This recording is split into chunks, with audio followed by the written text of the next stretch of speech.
Back with us on the SportsMax zone. There was high drama and controversy on day 4 at the Royal Ascot Festival in England earlier on this Friday.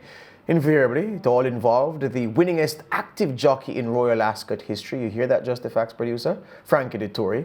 Dettori's mount, the American raider Campanelli, trained in the US by Wesley Ward, was awarded first place in the Commonwealth Cup over 6 furlongs, following the disqualification of first past the post Dragon Symbol. Here's the race replay. Last one moves in, all set for the Commonwealth Cup. They're in the gates, and they're off. In the centre, Isabella Giles is away very alertly. At the other end of the field, the Learjet was slow to begin. Campanelli has taken the early lead, giving chase a Case of You, racing in second with Mighty Gurkha, the blue colours over on the far side. Jumbi is next, followed by Lipizana, and then Suesa, who was a little bit keen in the very early stages. Moonista is racing alongside that one. Another one who is very keen early is 5,000 to 1, who's right over on the far side of the field. Still at the back of the field are Laws of Indices and the slow starting the Learjet, and they're racing on down towards the halfway point in the Commonwealth Cup, and it is Frankie Dettori and Campanelli who still have the lead to a Case of You and Dragon Symbol towards the near side. Nostril between them, and they carried themselves in that epic dual clear of Measure of... So the stewards ruled that Campanelli was impeded by Dragon Symbol, who caused the Dettori's mount to drift significantly to the right when full of running. So this is the replay. Look at Oisin Murphy whipping the left hand. So under the left hand stick, Dragon Symbol starts to drift to his right, carrying Campanelli way across the track. Dettori didn't need to snatch up, was just trying to keep the horse up to its work. And because the margin of victory by Dragon Symbol was so small, the stewards, by virtue of deduction, said, well, if you didn't cause Campanelli to drift off a true line, and we all know the shortest distance between 2 points is a straight line, they ruled that Dragon Symbol caused Campanelli to not run in a straight line. And because Dragon Symbol only beat Campanelli by a short head, they decided, Lance, that the placings had to be reversed. What say you? Yeah, well, I did see the end of the race, and I think I saw the interview with Oisin Murphy after, and he did look, George, a little bit as if he sheepish. Was... Yeah, he had done something. Yes, he looked a little sheepish. So, given, as you said, the short margin of victory, I don't think the stewards had any choice but to take the race away. Yeah, based on the running of the race, I was saying, well, are they going to trouble that? Because this horse is running straight. Yes. And if Oisin Murphy was whipping in the right hand and the horse was still drifting right, that would have been a point that the stewards would have said, well, you tried to correct your horse and the horse did something of its own volition. Yes. But because he was whipping left, yes, and whipping left, the horse goes right. Yes. He didn't try to correct the horse until he had already pushed Campanelli across the track. Yes. And there was no space between them. Right. Yes. And then if he had won by 3 lengths, 4 lengths, they would have said, well, the second was well beaten anyway, so let the results stand. But because you barely beat the second, they said, well, look, you took his ground, you have to have the placings reversed. One thing, Campanelli, we must salute racehorses when they're very good, Lance. And you raised the point earlier this week about this best in the world argument. Fact is, Campanelli is a 4-year-old filly. She was bred in Ireland, but sent to the US to race. She has won in the United States of America. She has won in England twice. She has won in France as well. This is a superstar filly, Lance, by any measure. I can't argue with that because she's a world beater. There you go. On different continents. There you go. Yeah. Well, after losing out to Dettori by virtue of the ruling of the stewards in the Commonwealth Stakes, Britain's champion jockey, Oisin Murphy, was determined to make amends. He sat aboard the 11-2 shot alcohol-free in the very next race, the Coronation Stakes. This is the Coronation Stakes Group 1 contest, our second of the afternoon for 3-year-old fillies over the round mile, and they leave the stalls and get away to what appeared to be a pretty good line. Now, the stalls were on the far side, and they may well stay over there for a while, with up in the lead, Flirting Bridge, one of the first to show, with Pretty Gorgeous's white face and the orange sleeves of November, zooming through on the inside to take the lead. So November leads Flirting Bridge. They are staying over to the far side. White Cap of Shale alongside old-time adversary Pretty Gorgeous. They're third and fourth. Then on the inside is Empress Josephine, the dark blue colours quite keen, alcohol free in the purple and light blue, the grey is Snow Lantern, And then behind those on the far side, we have Lullaby Moon. Potapova comes next. Mother Earth is right at the back of the field, and Fev Rover is last of all. So they're still staying over on the far side at the moment, and those that are responsible for bringing them back will be David Egan on November, who tacks across with Flirting Bridge in second. Pretty Gorgeous third. Shale staying out wide round the turn with Empress Josephine, then Alcohol Free. Close to the inside, Snow Lantern, Lullaby Moon, Potapova, Mother Earth and Fev Rover. So now they head off the apex of the bend, see where they go up the home straight. Out in the lead, it is November who has the lead, and they are coming middle to Stan's side. Flirting Bridge in second place. No excuses here. They're well fanned out. In third, Alcohol Free makes ground on the outside of Pretty Gorgeous. Then Lullaby Moon. Mother Earth is coming there with a quite strong run towards the outside of the field, but still has margin to make. And then on the inside, Empress Josephine. On the far side, Pretty Gorgeous now moves through to press in the orange sleeve jacket November. Alcohol Free coming there now with her challenge as well. And it's Alcohol Free who moves to the lead for Oisin Murphy. A length or so clear. Mother Earth, Snow Lantern, November for the places, but Alcohol Free. Oisin Murphy bounces back, and another winner for Andrew Balding and Jeff Smith colours. Snow Lantern, then November and Mother Earth in a photo for third and fourth. Pretty Gorgeous behind those with Fev Rover and Flirting Bridge. Exactly the way to bounce back.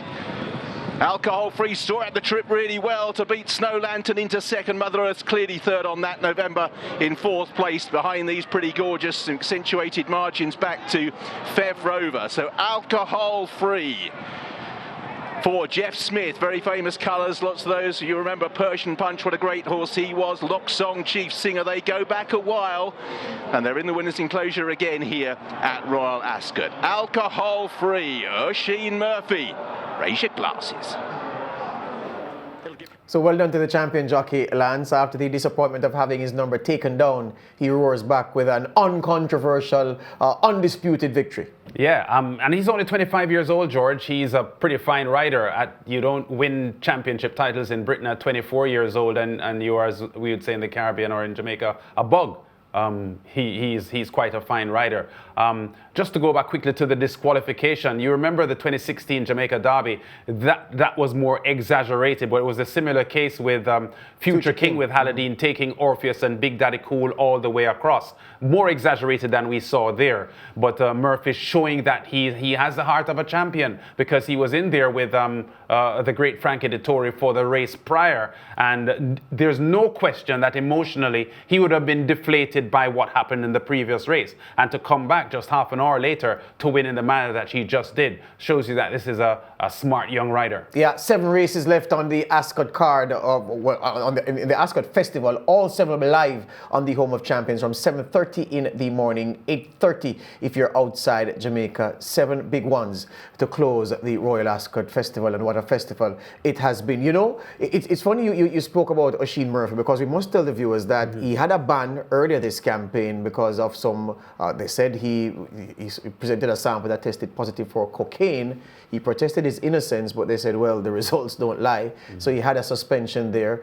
We must tell the viewers that in this part of the world, that would be frowned upon. Well, it should be frowned upon everywhere, but in this part of the world particularly so. But cocaine is something that many jockeys in Europe and in North America have used recreationally over time, and the friends and business associates of these jockeys are high rollers, and believe it or not, the high rollers use cocaine. The poorest of society use crack cocaine, the cheaper derivative. So cocaine at parties, and they go to these events where they are toasted and feted by the men who they've ridden horses for and won big bucks. Yes. And they lose their inhibitions with alcohol, and Yes. they take these things. So an infraction, and he's making his way back, very much embraced by the public, because he loves the media, Lance. You and I would love this. He loves talking about his work. He loves promoting the sport, and he recognizes his role in promoting horse racing and talking to the media, following the example of the Tory and a few others before him. I don't know anybody who has a bad word to say about Oisin Murphy. Yeah, well, he's a genuine superstar, George, and we have to make the point that he's still so young, because if we are talking about Frankie Dettori at 50 years old, still winning, Group 1 and stakes races all over Europe, and whenever he goes to the Breeders' Cup in the USA as well, and you think about Oisin Murphy having this kind of success only at 25, the sky's the limit for this young man. He's a very, very gifted rider, and to be getting this kind of success at 25 years old tells you that if he keeps his head on, there's a lot more for him more worlds for him to conquer. There's also a point to be made about mistakes by professionals, because look, people say you have experience, as if to say if you have experience you won't make mistakes. 50-year-old Frankie Dettori, who's won everything under the sun except the Melbourne Cup in Australia, Australia's premier race. He made a huge mistake with Stradivarius on Thursday when the Gold Cup field collapsed on him, the pacemaker collapsed on him, and he had to pump the brakes twice at a crucial part of the race when turning for home, denying his horse the momentum and a fair crack at the leader subjectivist. And at 50 years old, with thousands of winners under your belt, winners in Hong Kong, Trinidad and Tobago, Dubai, everywhere around the world there's proper racing, Dettori has won the biggest races there. And at 50, you can still make mistakes. It shows you that no matter what craft you are in, you are still learning, and you still have to be on your P's and Q's, not because you have a huge record or a huge race or a glittering resume and a lot of experience means that you are immune to mistakes. And I know he didn't sleep last night, Lance, because he's recognizing that he disappointed those who prepared Stradivarius, the owner, and more crucially, the people who bought Stradivarius and came to Ascot to see the horse equal Yates' record of 4 Gold Cup wins. Yes, it is one of the reasons, George, why I have some sympathy when, commentators and experts criticize less experienced players or whatever sport they're involved in, and they blame a lack of experience for making an error in a game or a race or whatever. And I usually, when I hear that, say, it's not necessarily because of a lack of experience, because very, very experienced can make the same mistakes as well. So when those make it, what are you going to say? When those make these mistakes, the experienced ones, what are you going to say? And the thrill of competition is such that, look, as I told you yesterday, there have been situations. There was a big race the season before last, where Dettori was in the same bunch of horses coming to the top of the stretch line. So you know what happened? When the pace collapsed, as you know it would in a distance race like that, 2 miles, 4 furlongs, 20 furlongs, the pace must collapse at a point in time. When the pace collapsed, approaching the turn for home, those fading leaders fanned out. So he could just maneuver around the horses, get a clear run, take dead aim at the leader, wear the leader down, win the race. Yesterday, he went hoping for the same thing to happen in the same position. The leader, fading, dropped right in his lap. You can't legislate for that. And as you said, and the point we're making, no matter how much experience you have, you are still likely to make mistakes. And no matter how successful racing men and women are, George, you keep hear them talking about like previewing a race, going into a big race, a derby or whatever. You need racing luck. Absolutely. Because so. you're not sure exactly how a race is gonna pan out, and sometimes the best horses lose races because they just didn't have any luck in the race with traffic problems and so on. Absolutely so. All right, Royal Ascot finishes up on the Home of Champions on Saturday, 7:30 a.m. in Jamaica, 8:30 a.m. outside. That's the start time. 7 races to bring the curtain down.